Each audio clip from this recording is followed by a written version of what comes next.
안녕하세요 보라매님들. 오늘 소개할 무기는 30년째 하늘을 장악하고 있는 현존하는 최고의 전투기, 외계인 고문 기술로 만들었다고 할 정도로 항공 기술을 집대성한 무기체계 록히드 마틴 F-22A 랩터입니다. 본격적으로 소개하기 전에 좋아요, 구독, 댓글, 알림 설정 부탁드립니다. F-22 랩터, 우리 프로파일럿 구독자라면 다 보셨을 겁니다. 지난해 서울 아덱스에 와서 현란한 공중기동을 선보였던 바로 그 전투기인데요. 제공권 장악을 위한 다목적 전투기 F-22 랩터는 35,000파운드의 추력을 가진 프렛 앤 휘트니사의 F119PW100 터보팬 엔진 2기를 장착해 애프터버너를 사용하지 않고도 음속의 1.5배 속도로 지속 비행을 할 수 있습니다. 최고 속도 마하 2.25, 해수면에서도 마하 1.21로 비행할 수 있죠. 엔진 끝부분은 원하는 방향으로 추력을 집중해줄 수 있는 추력 편향 장치 덕분에 고바등각 등에서의 안정적인 기동과 선회 반경을 획기적으로 줄일 수 있습니다. 전투 반경은 850km, 외부 연료 탱크 2개를 장착하면 3000km 가까운 거리를 비행할 수 있습니다.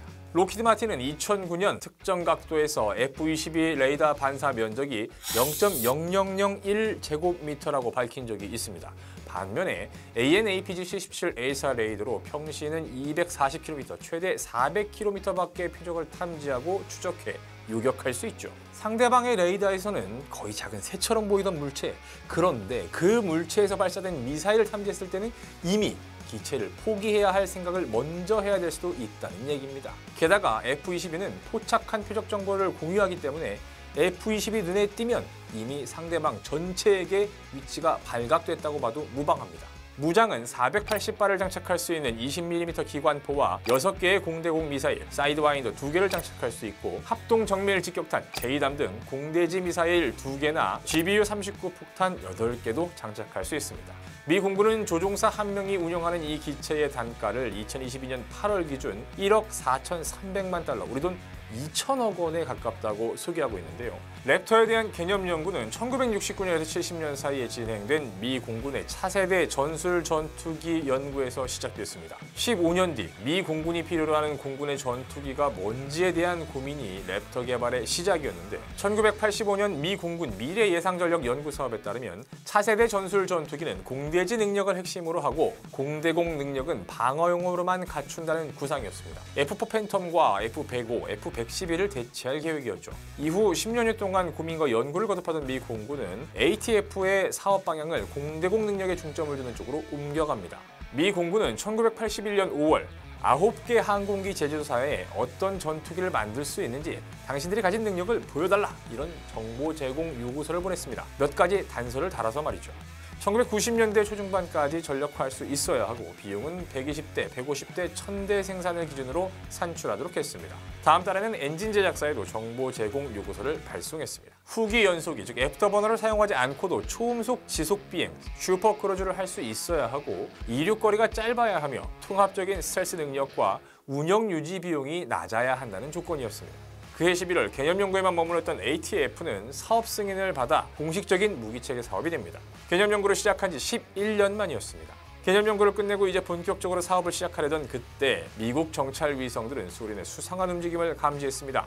미그-29와 수호이-27의 존재를 확인한 거죠. 때문에 그냥 중요하다 수준에 머물렀던 공대공 전투 능력, 즉 제공권 확보 능력을 갖추는 문제는 이 사업의 핵심으로 바뀝니다. 그러면서 대체할 대상 기종도 차세대 전술 전투기가 운용될 시점에 한계에 다다를 F-15와 F-16, F-14, FA-18로 바뀌게 됩니다. 1982년 미 공군은 7개의 항공기 제작사와 각각 100만 달러 상당의 개념 개발 계약을 맺고 본격 사업에 돌입했습니다. 첨단 전투기를 제작하기 위한 마치 쇼미더머니와 같은 선발 오디션 프로그램이 시작된 겁니다. 각 제작사는 19개의 기념 모델을 제출했고 미 공군은 이를 바탕으로 요구 조건을 추가합니다. 스텔스 능력을 갖추면서 무장과 연료, 항공 전자장비를 탑재할 수 있어야 하고 복합 소재를 개발해 사용해야 하며 첨단 레이더도 장착해야 한다는 것이었죠.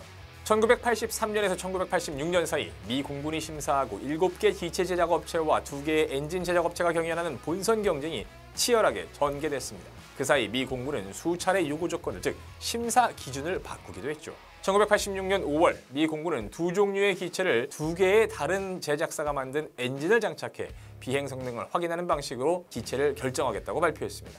정말 극악무도한 요구 조건에 업체들은 살아남기 위해 자발적으로 그룹을 형성하게 됩니다. 록히드는 보잉과 제너럴 다이내믹스와 컨소시엄을 구성했고 남겨진 노스롭과 맥도널드 더글러스도 편을 먹었죠. 안타깝게도 그로먼과 로그웰 인터내셔널은 이 과정에서 탈락했습니다.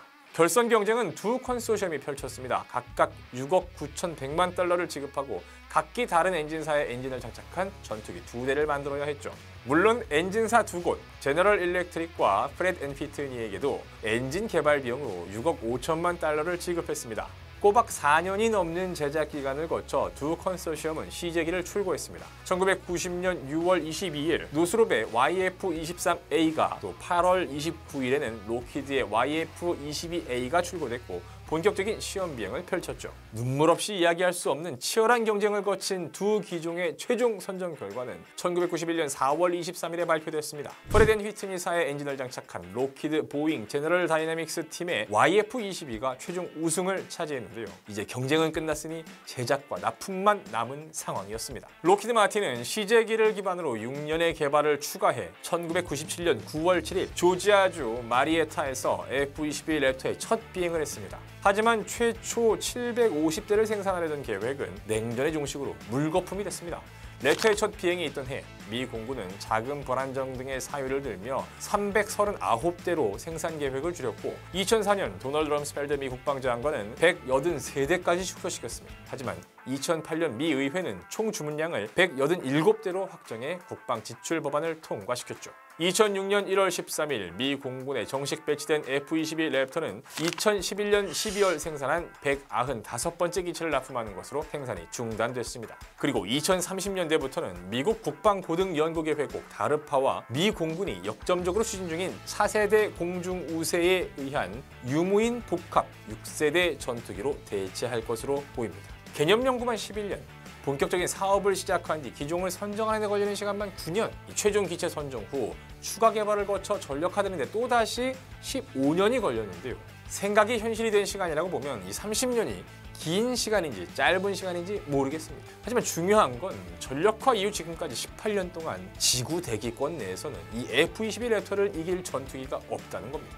게다가 미국은 1970년대 ATF처럼 지난 2014년부터 30년대를 대비한 NGAD를 시작했습니다. 뒤따라가는 사람의 마음은 조급합니다. 지난 2001년 3월 공군사관학교에서 김대중 대통령이 2015년까지 국산 전투기를 개발하겠다라고 선언한 지 20년 만에 KF-21 보람의 시제기가 출고됐고 오는 2026년 체계 개발을 완료할 예정입니다. 우여곡절도 많았고 미국만큼 자금과 인력과 기술력이 없었지만 그래도 미국이 F-22를 현실화했던 30년에 비하면 4년 정도 앞당길 수 있었다는 얘기입니다. 그리고 수많은 엔지니어들의 노력과 정부의 지속적인 지원, 국민의 응원으로 비행시험은 지금도 차근차근 진행되고 있습니다. 문제는 다음 스텝입니다. 우리도 미국의 NGAD처럼 지금부터 다음 사업을 구상하고 추진해야 하지 않을까요? 이 KF-22를 대체할 다음 국산 전투기는 어떤 모습이어야 할까요? 여러분의 의견을 댓글로 남겨주세요.